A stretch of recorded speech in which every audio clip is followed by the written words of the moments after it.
have to really escalate the noise we make so that we'll be heard.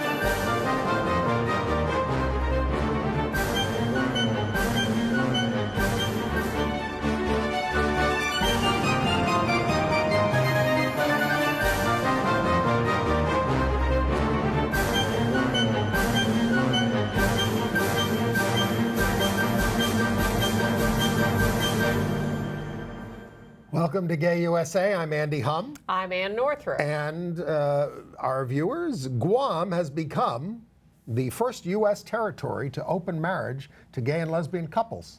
And the 500 couples married earlier in Arkansas will now be recognized by the state under order from a judge there. We have a lot of progress to report for transgender folks in Ireland, Colombia, OSHA, Pennsylvania, Barnard, and the White House. It's quite a collection.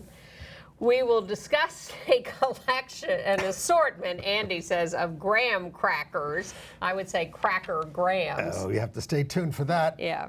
Folk singing legend and out lesbian Ronnie Gilbert of the Weavers has died. We'll play a little of her music at the end. Larry Kramer is sounding the alarm about the state of research into a cure for AIDS. Big wins at the Tony Awards ceremony for the lesbian-themed Fun Home. If you have not seen it and have not got your tickets yet, you are way behind and you should be online ordering them right now. Or wait till it comes to the rest of the country because it's going to have a touring production. That's true. But meanwhile, you can also find out that God is gay because Andy will review Jim Parsons in An Act of God. Very funny show. But before we get to the news, we should thank our hosts this week in Washington, D.C. We were invited to address the employees of the Export-Import Bank of the United States of America, overlooking Lafayette Park and the White House. Because it's run by two old friends of ours, Fred Hochberg, who is the chairman, and on the left. The out-gay chairman and president of the Export-Import Bank. Out-lesbian chief banking officer, Claudia Slasek, who invited us down to address the employees. And you walked away with that gorgeous tie. No, not that tie that's on the screen. Come back here now. This tie. This Lovely. Is the official Export-Import Bank of the United States tie, and it's quite lovely. It is. Made in the USA. And this is the program for it. And we had a lovely time in Washington. Thank you. And, nice people. And a nice crowd asking good, interesting questions. Lots of out gay people, too, there. And we also want to thank Gilbert Baker. As you know Gilbert, he's been on this show, the inventor of the rainbow flag. Well, in the 1970s. The Museum of Modern Art has just acquired the rainbow flag, specifically this version, for its collection, the first flag as flag, not Jasper Johns, to be acquired by MoMA. So this is the version that Gilbert has done specially for them. He's done a numbered collection. He's given them number 4, number 1. This is number 4, Fantastic. as you signed and numbered. And I was going to take it out of this tube and hang it behind us, but he said, no, I like it in the tube. Okay, Gilbert. And he says, because then if people have it, they can like hang it from a coat rack. They can hang it from their backs when they take their strolls and let everybody know about it. They can do whatever they want. They can leave it in, they can take it out, but we're leaving it on the desk for the moment. Congratulations, Gilbert. This is big news for the Museum of Modern Art to acquire this. And if you want more information about this flag and the MoMA acquisition, go to Gilbert's website at gilbertbaker.com. And you can find out more about this. And I will talk about it in entertainment news, but just to let you know, all the playbills this month now have a rainbow banner on the top for the month of June. Everybody's getting into the act. When we go from the playbill to MoMA to the Export-Import Bank, we have covered the waterfront. Let's go to Guam. Okay. Guam is the first U.S. territory to get same-sex marriage. A federal judge there struck down the law against it. The chief judge, her name is Frances, and we want to show you a picture of the plaintiffs there, the couple that sued, Now, in the picture that we have, they're crying because they just got out of the court and they won, and those were tears of joy. And they've been married since then. And couples have started getting married. Well, this was something that should have happened a long time ago because Guam is under the jurisdiction of the Ninth Circuit Federal Court. You thought we had gotten past mentions of all these different federal courts, but you are wrong. Well, go ahead. The Ninth Circuit ruled last year that same-sex marriage should be legal in all the states it covers. Well, Guam, as a territory, is also in the Ninth Circuit. And so this lesbian couple went to court and said, hey, what about us? We're in the Ninth Circuit. Why isn't it legal here? And it should have just been a pro forma thing, but the governor of Guam tried to fight it. But then they went to court, and his lawyer said, look, I give up. You do what you have to, Judge. Oh, the Attorney General. Yeah, and the judge said, summary judgment, it's legal. Of course, we have to follow the Ninth Circuit. It's go right ahead. Now, the couple there, Kathleen Aguero and Loretta Pangilinan, said, it's a battle we should not have had to fight. I agree with them. You know, these are not things that we should put people through, but that's what we've had to do. Well, and they shouldn't have had to fight it because the Ninth Circuit had already ruled. Right. And since then, the openly gay senator there, B.J. Cruz, has introduced a non-discrimination bill, which they think has a good chance now. For employment. Non-discrimination. But now, explain to me, because you're very smart about these things. American Samoa? Yes. I can do that. The D.C. Circuit Court ruling there may leave off the hook the other four territories. Well, here's the deal. That leave Samoa off the hook. The D.C. Court of Appeals, in a non-gay, non-marriage case, unrelated case, made a ruling that said the citizens of American Samoa, the residents of American Samoa, are not technically U.S. citizens. Now, this goes back to colonialism. It goes back to very arcane interpretations of who's a citizen and who isn't. And we talked about this a couple of weeks ago, and interpretations of residents of some of these territories were considered so different that they were not to be classified as citizens of the United States. This is not an attractive interpretation. No. But the D.C. Court of Appeals said the law is that the residents of American Samoa are not technically U.S. citizens. So when people there sue for marriage equality, it is entirely possible that they will be told you are not U.S. citizens and you are not going to benefit from the Supreme Court ruling that provides marriage equality for all U.S. citizens. But somehow the other four territories are covered?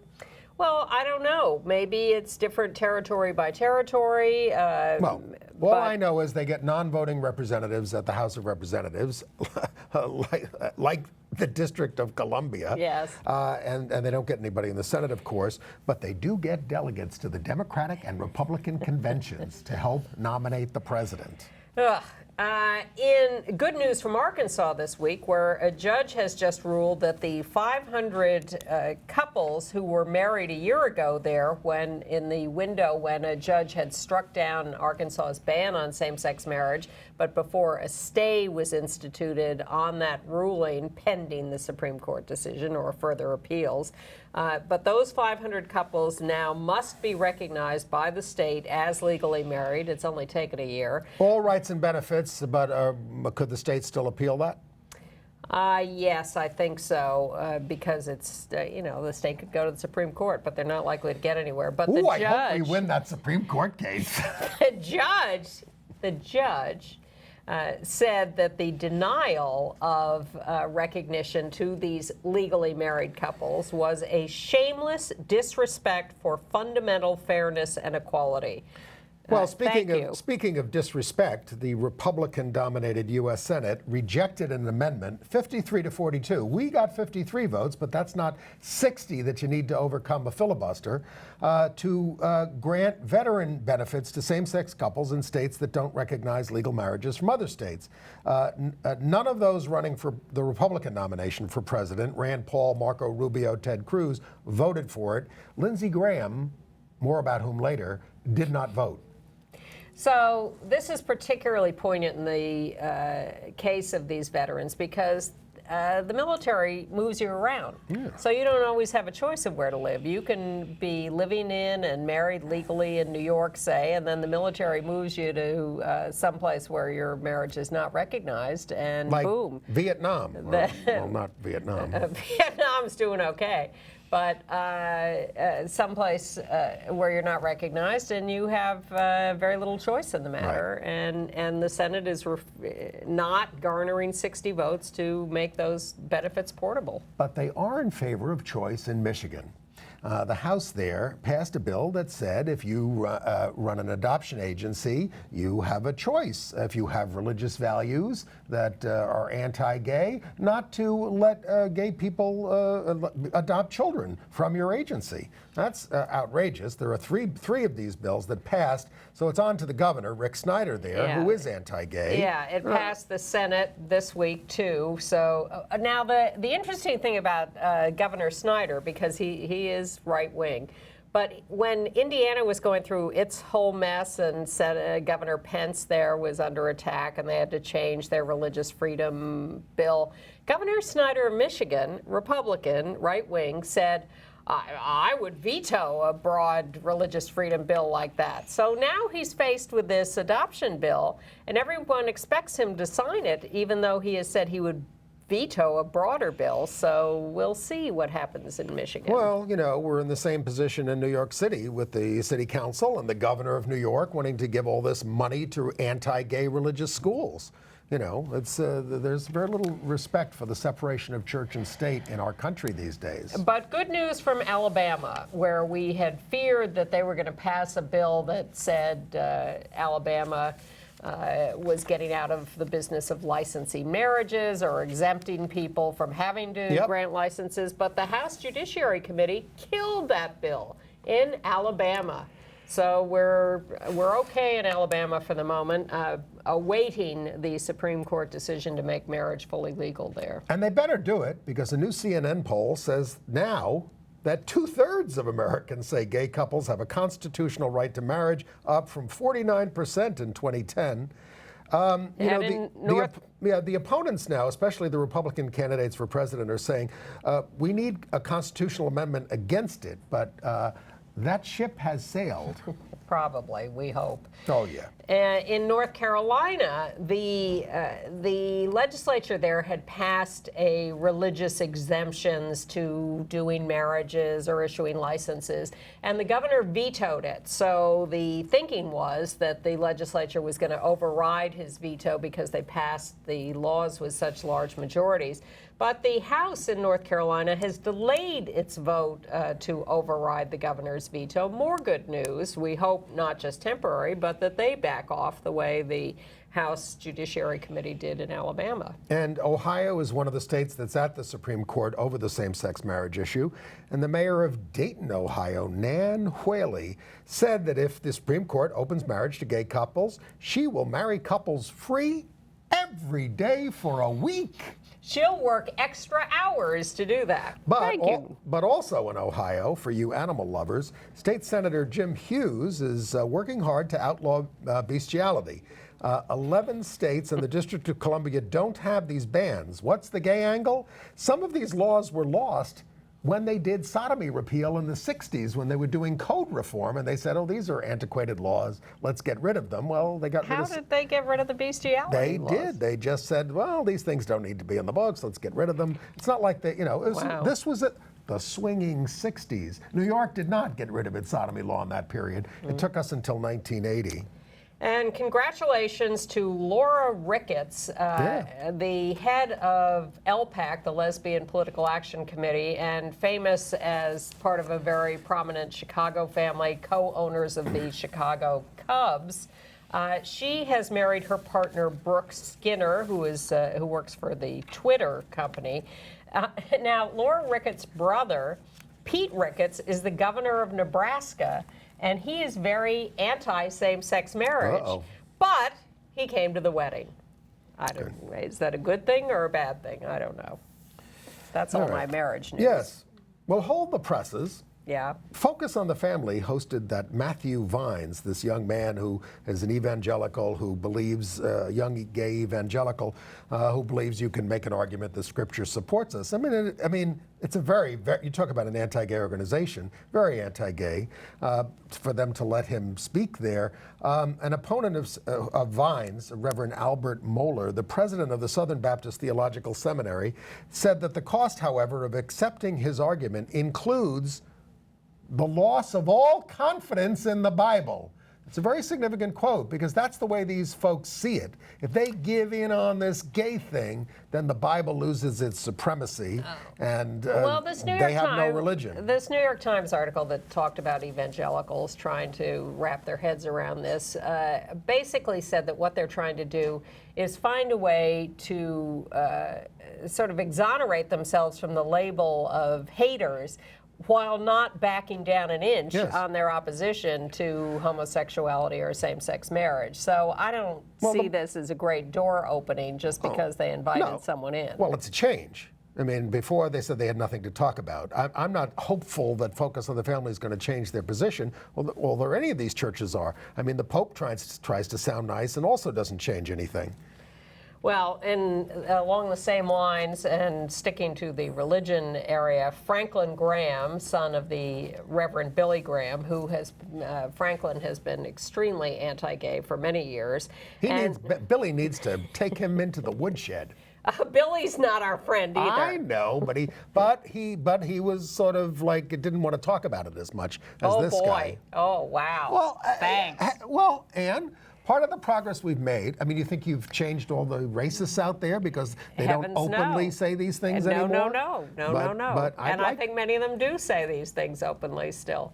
But Franklin Graham got angry because the Wells Fargo Bank ran an ad with the lesbian couple adopting a young girl, and it was a very heartwarming ad, but not to Franklin, who thought it was just disgusting and the end of civilization. So what he did was take all his money for his charitable organization out of the Wells Fargo Bank with great publicity and say, we're putting it into a local good North Carolina bank. Who'd he give it to? A pro-gay bank, which had sponsored a fundraiser in Miami. Well, why doesn't he just do what Denny Hastert did and put it in the mattress? I don't think Denny put it in the mattress. Not in his mattress, anyway. But I mean, you could almost feel sorry for the guy if he wasn't such a bigot. Not a bone in my body feels sorry for him. Right. Either Denny or Franklin. But as one of our viewers pointed out to me, don't say, you keep bringing up that he was anti-gay. What he did had nothing to do with gayness. Well, he was going after a guy, and that's a crime. And the statute of limitations is up on that one. By the way, for Denny, more victims are emerging, so the story is getting bigger. And he was arraigned this week. And we skipped the other Graham cracker. That's Lindsey Graham, who has said that he will, since he's single, that we know of. Single. And you never know with these guys. Yes, you do. But he will rely on, and this is the phrase he used, rotating first ladies if elected president. This has led to many comments online that are very amusing, including one saying, so instead of a floatus, will we have a rotatus? And someone posted a picture of a male ballet dancer doing a spin and said, here's the rotating first lady. Well, he's asking for it too, because he's so anti-gay. He says he's a fun guy.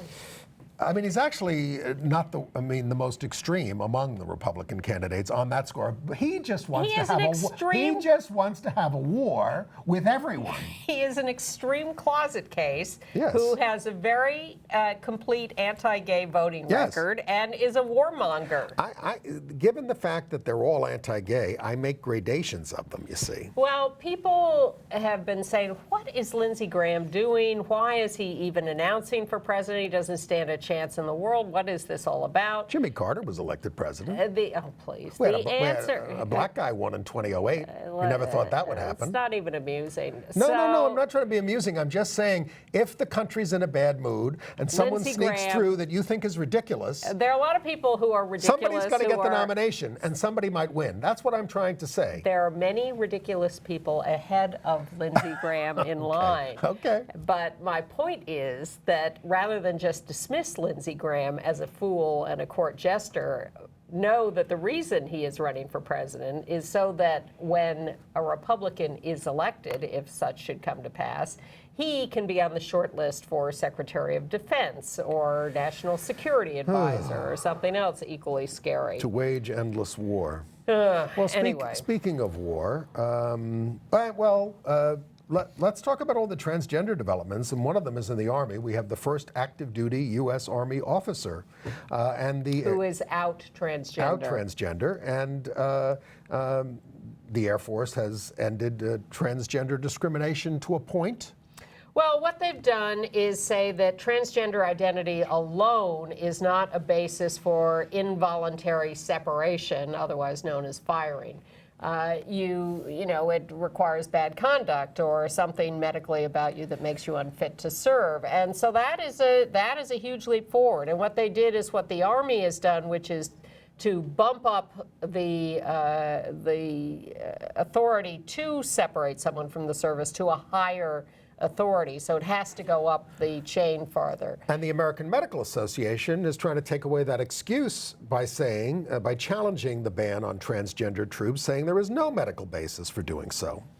Yes, and pointing out, as is often said, that the Williams Institute at the UCLA School of Law, the think tank, has estimated there are 15,500 transgender people serving right now in the U.S. military. So we're not talking about 2 or 3 people. We're talking about quite a number. And the New York Times has continued to do massive editorials about this.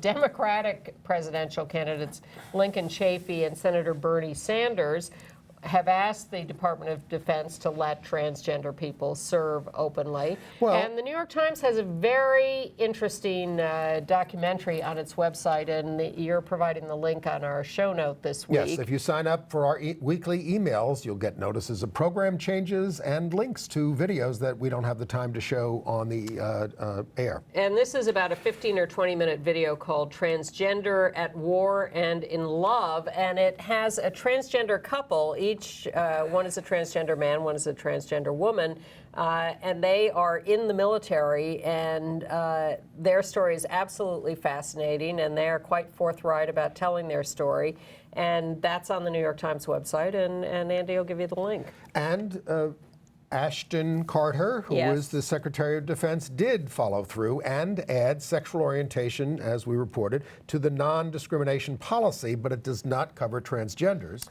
And people were disappointed that at their Pride event this week, he did not talk about letting transgender people serve in the military. On the other hand, the federal government is now saying, this is OSHA, the Occupational Safety and Health Administration, saying, let transgender people use the toilet corresponding to their gender identity. It is a civil rights and a health and safety issue. And they're saying, under our guidelines, the best thing for a workplace to have is single-serve or unisex bathrooms with multiple lockable single stalls. I think that may be the future of toilets.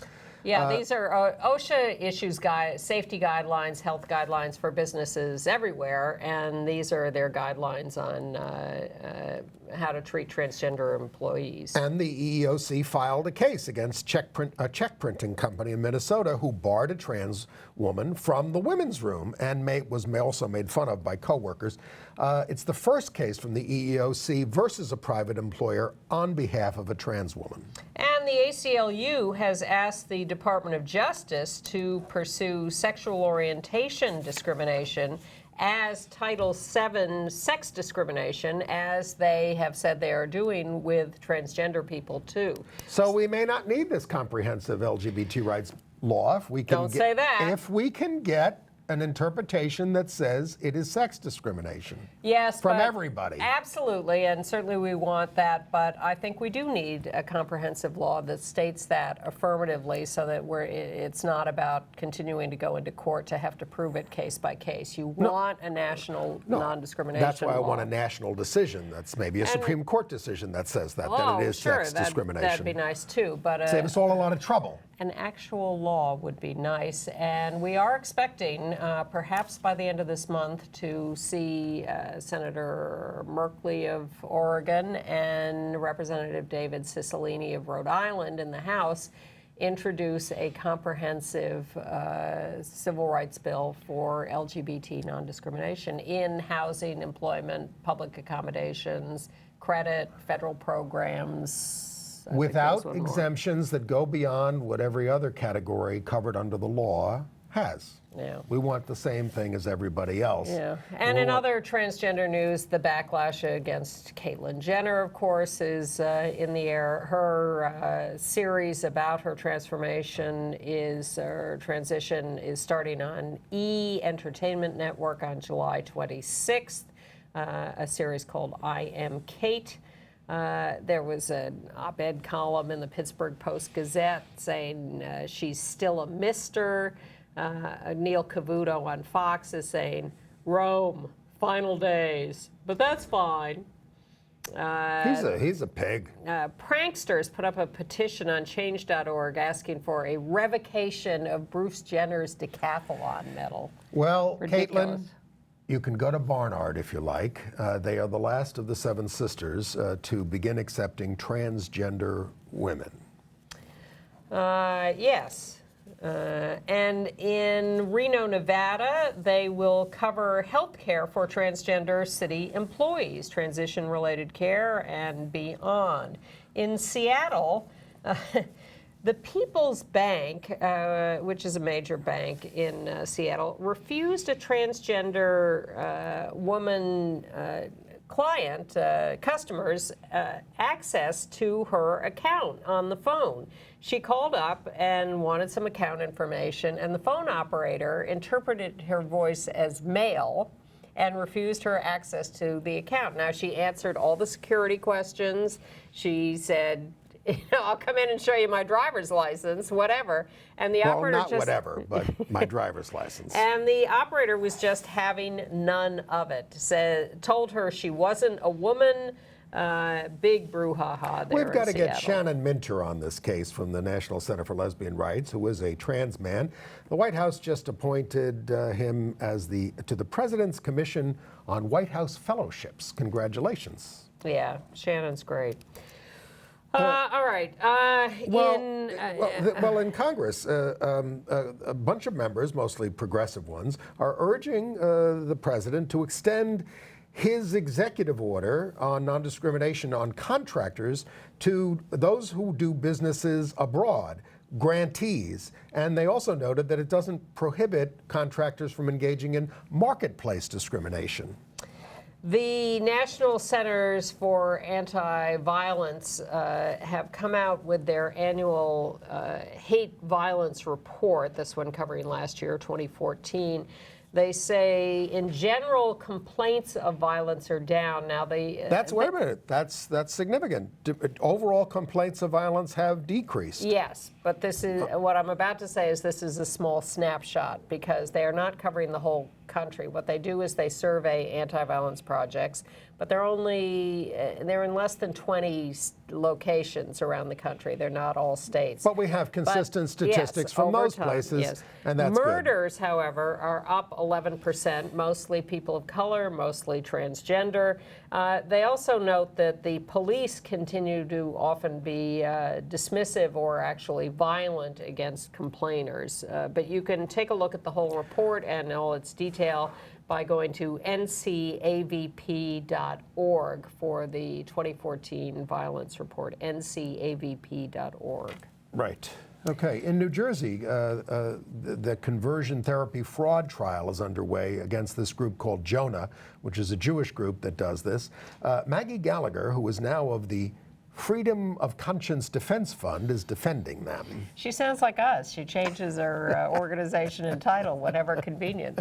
We used to invent organizations, new ones every week, so people would think we were a larger Everywhere. band of activists. Why not?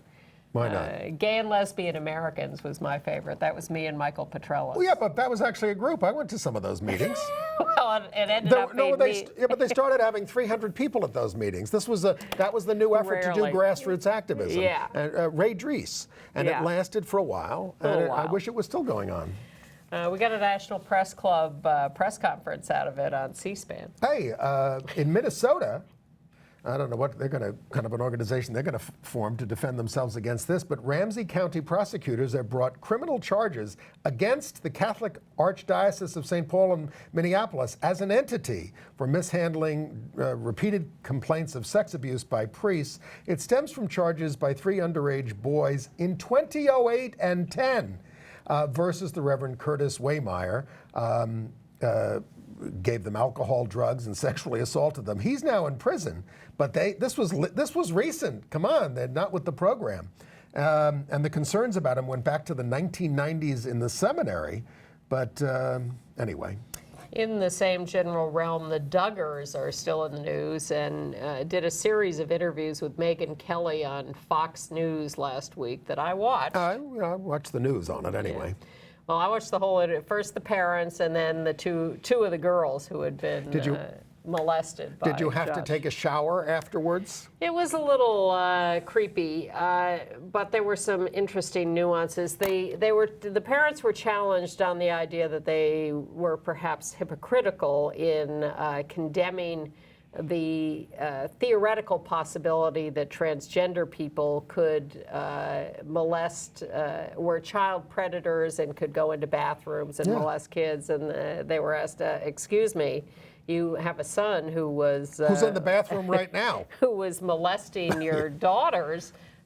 Sometimes over the clothes, sometimes under the Sometimes clothes. under.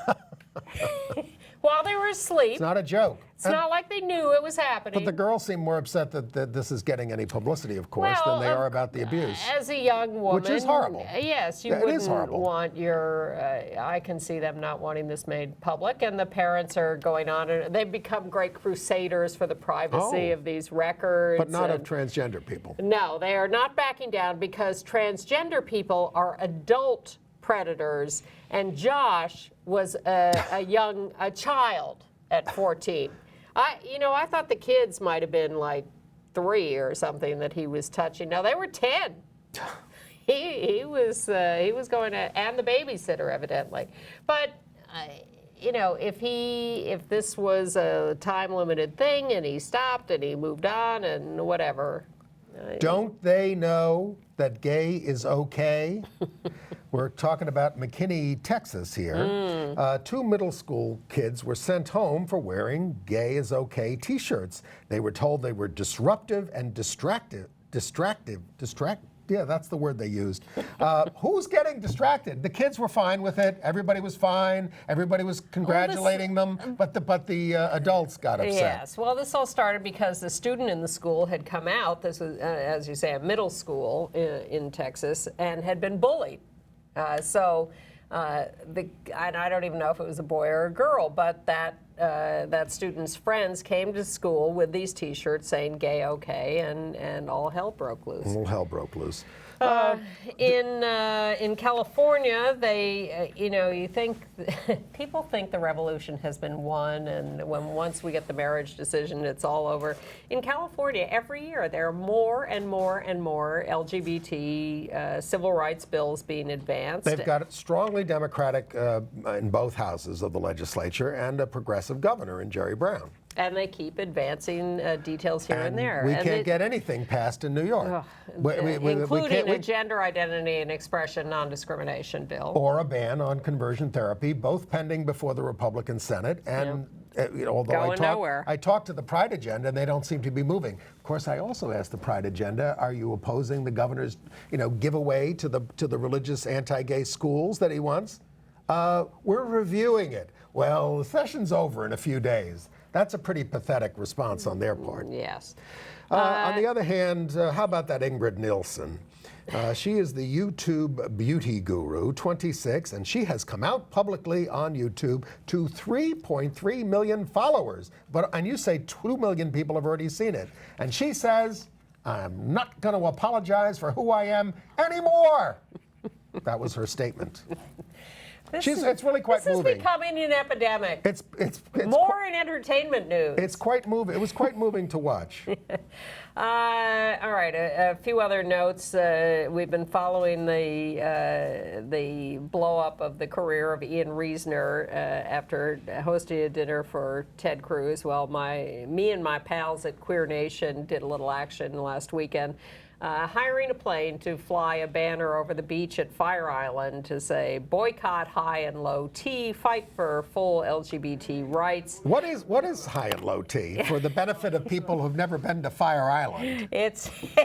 These are social events where guys gather in the afternoon and evening to Mostly drink shirtless. and dance and have fun. You've seen it in the movies. But they're all in establishments owned by Ian Reasoner and partners. So, but the real point is not, Yes. you know, in the long run, I couldn't care less about Ian Reasoner, but he's giving money to Ted Cruz, who is fighting against our civil rights, actively fighting against our civil rights. Nothing passive. Famous for it. He is aggressive Famous about it. for it. A demagogue. Yeah, so our point is when you go to these places and you give money to Ian Reasoner, who is then passing it on to Ted Cruz, you are financing your demise. And we would prefer that you spend your time, energy, and money fighting for your own full civil rights by, for instance, paying attention to this comprehensive civil rights bill that's about to be introduced and lobbying your representatives in the Senate and House of Representatives to get behind this bill and pass it and have a national law that protects your civil rights. How can I get in touch with my member of Congress? Senate.gov, House.gov.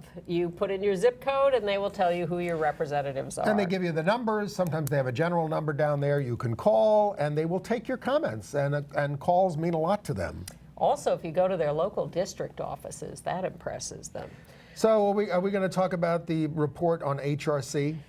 Or shall we skip it? HRC commissioned a report put together by our old friend Clarence Patton, by the way. A study of themselves. Yes. Clarence represents the pipeline project. Well, this report was leaked, and it found that the workplace at HRC was judgmental, exclusionary, sexist, and homogeneous, gay white male. Pipeline said that HRC is, because once this was exposed, they didn't want it to be public, they said HRC is not at the top of the class, but it's not the worst, and HRC says they're addressing these issues. Women there feel excluded, trans people feel tokenized, and basically it's a white men's club. But I hope no one feels that way here. No. In Dallas, there is a new bar or restaurant called Tallywhackers. Yes.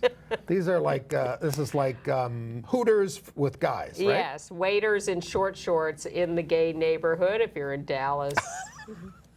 I don't know. Do you want to check it out? Well, more importantly, in Philadelphia for 4th of July weekend, they are holding a huge multi-day, multi-event 50th anniversary celebration of the demonstrations that started in Philadelphia 50 years ago. Frank Kameny, Barbara Giddings, others. they're dead now. Yes. They're not going to be there. But they were picketing Independence Hall before the Stonewall Rebellion. Some of the picketers are still alive, like Randy Wicker. Absolutely. There is currently a history exhibit at the National Constitution Center. That's the United States National Constitutional Center. And you can get a full list of all the events, 4th of July weekend, Philadelphia, at LGBT50th.org. That's LGBT50th.org. I wish I'd seen the show last week. We just went through Philadelphia on the way home yesterday. from Washington. Well, it's going to be quite something, and they're going to have a big Saturday afternoon outdoor rally and ceremony hosted by Wanda Sykes, and they're going to have all sorts of other events, and it should be quite spectacular and moving. I also want to point out that MSNBC.com has an interesting feature on its website called Fearless, How 10 LGBT Activists Made It Better. It's very LA focused. Virginia Uribe, Troy Perry, and others. Uribe, who started Project 10 in the school system to have somebody in every school, this should be everywhere, every school as a resource person for LGBT folks and their parents and parents who are gay. I fought for this forever in the New York City schools, and I lost. Although they're looking at appointing someone citywide who, well... Curriculum. Why aren't we in the history books? That is such a fundamental need. Right. All right, international news. First, I owe you an apology. Okay. Last week, I corrected you on something, but you were right. Well, and I didn't know enough to yell about it. What was it? Well, you referred to the UN Commissioner for Human Rights and the Prince from Jordan, and I said, no, it's the Commissioner for Refugees. But no, Andy was right. It's the Commissioner for Human Rights. I only know what I read in the papers. He called for protections for same-sex couples and their kids around the world. Okay. I love what Colin Farrell said this week, about the Irish vote. He said the church called the marriage vote a dark day for Ireland. He said he noted the light and joy that swept Ireland that day. He said a dark day is internal civil conflict and war and bloodshed. It was a great day in Ireland. With rainbows everywhere. Rainbows. Yeah. And Ireland, after voting for same-sex marriage, has gone on to a self-declaration of gender identity for people over 18. No medical examinations, no, lengthy proof. This exists not in the United States, but in maybe in some places, but in Argentina, Denmark, and soon in Malta. The under 18s are excluded from it in Ireland. I don't know what the age limit is in other places. And then Colombia they've stricken the physical exam requirement for gender change. No need for surgery or psychological evaluation, just a declaration and a notary. But you can only change once every 10 years, and you can only change twice in your lifetime. Oh, that seems very restrictive. Yeah. But they held a big public ceremony and gave new ID cards to 10 transgender people in Colombia, and it's big news there. Also big news, in Kiev, Ukraine, they wanted to hold a March for Equality. 250 LGBT people and allies showed up, but dozens of anti-gay protesters showed up. They had 2,000 cops to protect the marchers, and a lot of the cops got injured, one very seriously.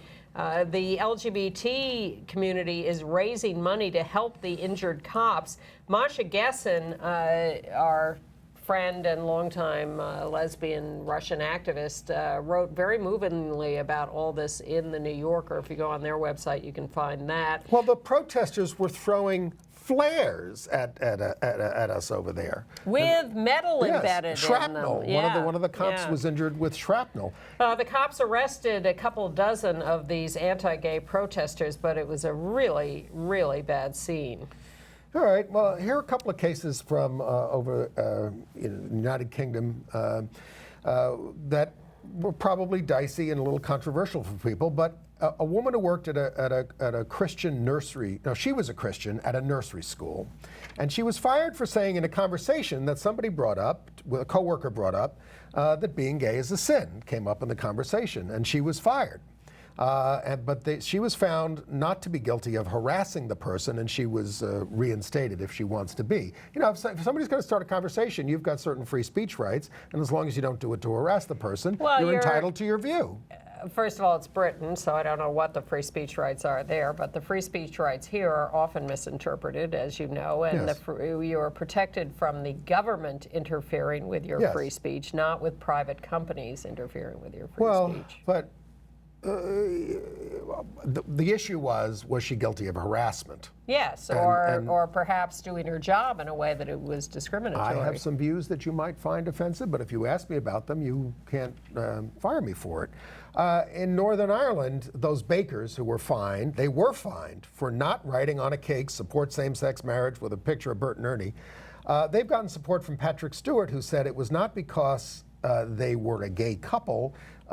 It was because they were being asked to celebrate a marriage. It was the words that they found offensive, and I would support that too. The difference between the cake itself for the wedding, which is service, and the words, and I don't think anybody should be forced to write any words they don't want to write. Okay. In other news around the globe, the Greek government is preparing and negotiating a civil partnership bill that they expect to submit to Parliament for a vote in July. Some dispute over the contents of that. In Cyprus, they had thousands at the second Pride Parade there. Second is always the key because, first time you can catch them unawares, but this time protesters stayed away. They are awaiting a Parliament vote on a civil partnership bill there in Cyprus. We told you about what's going on in Seoul, South Korea. They've had a Pride Parade since 1990, but they had a lot of Christian protesters last time. This time the police tried to ban it, so the gay marchers are vowing to go forward despite the ban. Ontario, Canada has banned conversion therapy for LGBT minors. This is not the first province of Canada that has made this decision. This seems to be happening across the country. Minors, young people, not people who work in mines.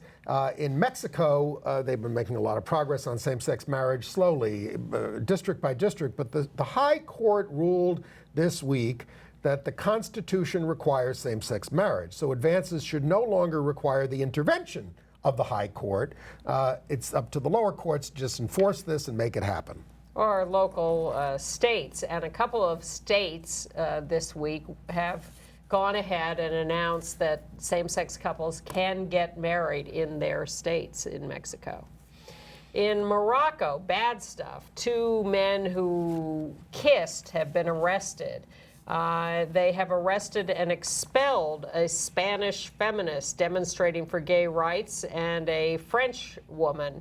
And 3 gay men have been jailed for 3 years. Watch out in Morocco. Which is, of course, historically a very gay place, and where Paul Bowles and Joe Orton and Jane, who's he, what's it? Yep. In Spain. Jane Bowles? In Spain, we mourn the death of gay activist Pedro Zarollo, dead at the age of 55 of pancreatic cancer. He was a socialist politician, and he was president of the Spanish Federation of Lesbians, Gays, Transsexuals, and Bisexuals from 1998 to 2003, and a leader in the fight for same-sex marriage, which they have there. In fact, Zapatero, the former president of Spain, gave Zarollo a lot of credit for talking him into supporting same-sex marriage. And Zarollo was born in Venezuela and has also been very influential in spreading same-sex marriage to Latin America. At Madrid City Hall, they observed a minute of silence in his memory. He was regarded as a giant as an activist. Yes, we've told you about the out-gay French ambassador to the United States, Araud. Is that how you say his name? A-R-A-U-D. He said that the backlash to same-sex marriage in France, including from his best friend, made him a militant on the issue. Okay. In the Czech Republic, a pair of gay men in Prague have challenged the ban on adoption by gay couples at the Constitutional Court. Thank you for doing that. In El Salvador, a transgender woman who's an activist and her friend were murdered in the friend's home. That is the 10th transgender woman murdered in El Salvador in this year. Wow. It's very bad. Well, we've had about nine here in the United States, right? That's true. And ISIS. But we're a bigger place. I mean, yes, just to put it in perspective. ISIS it's awful. claims that they have executed 3 more gay men. It's one of their favorite sports. Yeah. In Argentina, the judges who cut the sentence of the child molester because the kid had been molested before. The judges have resigned. Good. Like So that. that's good. And one of my favorite stories of the week was the New York Times profiling a 55-year-old man who was a gay man who had defected from North Korea yes, right. to South Korea, and talked about how homosexuality is basically an unknown concept in North Korea. Although to those who do know of it, it's considered a deep illness, and he escaped from there. But the mere concept of a gay man from North Korea escaping was it was a fascinating Now he's got story. to change things in South Korea. That's where he is now? Yes. Yes, okay. Tel Aviv held its big pride parade. It's very gay in Tel Aviv. picture of and that? we have a picture of the U.S. Embassy covered in rainbow flags. Yep. London Pride is barring the UK Independence Party. An which is officially anti-gay party. It's the only one that doesn't support same-sex marriage. they're considered a fairly right-wing party. Yes, it is the quite right-wing party. right-wing party. Far-right party. but They got members- 13% of the vote in the last election. And they had people who wanted to march in the Pride Parade, and the organizers said no because it won't be safe. We're not sure we like that That's not the idea. reason. I mean, we could debate, whether an anti-gay group, which has a gay caucus, should be admitted. It would be controversial. I would say yes. We let the Republicans march. Do they march? Look, if they want to march in the parade and take what people give them from the sidelines, I say sure, why Okay. not? You're very liberal. And They're very conservative. Gambia is mad at the United States because Susan Rice has been saying, you're too anti-gay. The president's threatening to, the president of the Gambia is Slit threatening. our throats. Yes. And you shouldn't be saying things like that. So the Gambia's reply was, no amount of lies, pressure, or threats will make us relent on our rejection of homosexuality. Well, that's the kind of demagoguery you need if you want to stay in power as a dictator for 20 years. Evidently. All right. Can we AIDS move news. AIDS and health news? Well, we met with Larry Kramer this week, and he's issued a statement because his big concern now is that the NIH, the National Institutes of Health, and the Office of AIDS Research is very disorganized, demoralized, et cetera, over the finding of a cure for AIDS. And he wants us to focus on this. It's not, I mean, the HIV Prevention Justice Alliance is warning this week that the House is set to cut AIDS research funding by 10 to 20%. If we don't do something about it. Again, call your members of Congress. Larry was at Yale a few weeks ago to get an honorary degree, and he spoke with a woman from Africa. Uganda. Who said he was saying, research for a cure is falling away, and she was in tears saying, what are my people to do? We've been waiting for and counting on you, and that just broke his heart. In New York, the New York... We go have ahead. very little time, All right, so I just want us skip those things then. to whip through. New York Assembly passed an emergency access to medical marijuana bill. I doubt the Senate will. The governor has done nothing to implement the program, which was legalized a year ago. All right. In the District of Columbia, a transgender woman has filed a discrimination complaint against Georgetown University Hospital, which won't give her breast implants. They used to do it until about 6 months ago, and the thinking is that the conservative Catholic leaders at the university are now forbidding any dealings with transgender patients. In L.A., Supervisor Sheila Kuehl has gotten passed by the Board of Supervisors there a program to robustly promote PrEP and hand that out in LA. GMHC is reviving its Buddy program, which is a great thing. And the Pennsylvania Senate has confirmed a transgender doctor, Dr. Rachel Levine, as the state physician general. She's a specialist in pediatrics and psychology. First transgender member of the cabinet. And there's something online you may want to take a look at, generationshiv.org. The people who put this together took a storytelling booth around, and they have over 1,000 people talking about HIV and AIDS, most of them HIV infected. Generationshiv.org. What a happy night it was at the Tonys, especially for Fun Home, our favorite show, lesbian and gay theme. Best musical, that's the biggest award that they give. For the director, Sam Gold, for the actor, Michael Cerveris, for the original score by Gene Tesori and lyrics by Lisa Crone, and the book by Lisa Crone. And Lisa Crone gave a wonderful speech, which we'd love to show you, but we don't have the rights to. So again, you have to... and the Tonys didn't show it on their broadcast, but it is online, and if you write to Andy Hum at AOL.com, I'll send you the link. It's on our But get show on our notes. list to get on the link. Don't just ask me for every little thing. And it won 5 in all. It means it's going to have a longer life. It's going to be under international distribution. Cerveris made a very pointed statement about marriage equality, and he said, our show is about home, about finding who you are. And as we told you was going to happen, special Tony Awards went to Tommy Tune for Lifetime Achievement and to John Cameron Mitchell, who created Hedwig and the Angry Inch. Congratulations to them. And I have to say, I loved Jim Parsons in An Act of God. He is, as he comes out and says, yes, I am God, being played by a very beloved sitcom star, Jim Parsons. It's all very meta. It's hilarious, and it's not exactly what you might expect as God tells you about himself and all his perversity. I was surprised there were no pickets outside, but maybe we've turned a corner. God is no longer dead. He's bringing the house down at Studio 54, and he wants you to stop using his name during sex. Whoa, why? And another sort of god, Sylvester, the musical about him, Mighty Real, the Sylvester musical, is coming back to New York for one night only, July 31st at the Gramercy Theater. You might want to get tickets to that. I enjoyed it. And Brittany Griner, basketball player, right. after 1 month of marriage to Glory Johnson, who is now pregnant, is filing for an annulment. That's a troubled relationship. Iggy Azalea, under attack for homophobic statements in the past, has pulled out of her Pittsburgh Pride performance. It was very controversial, and has apologized for her past words.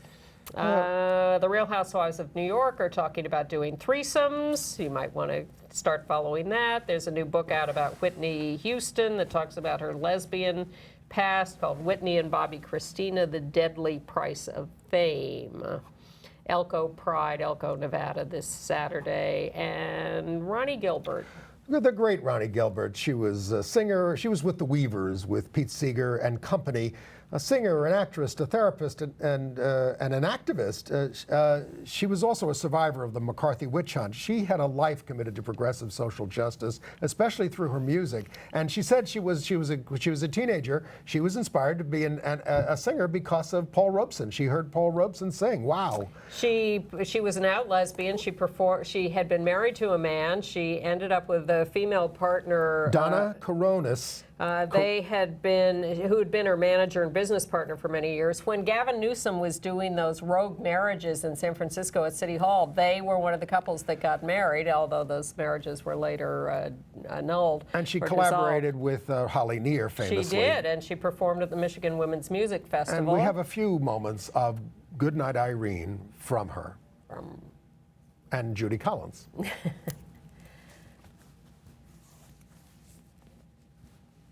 In the country, sometimes I live in town. Sometimes I take a great notion to jump into the river.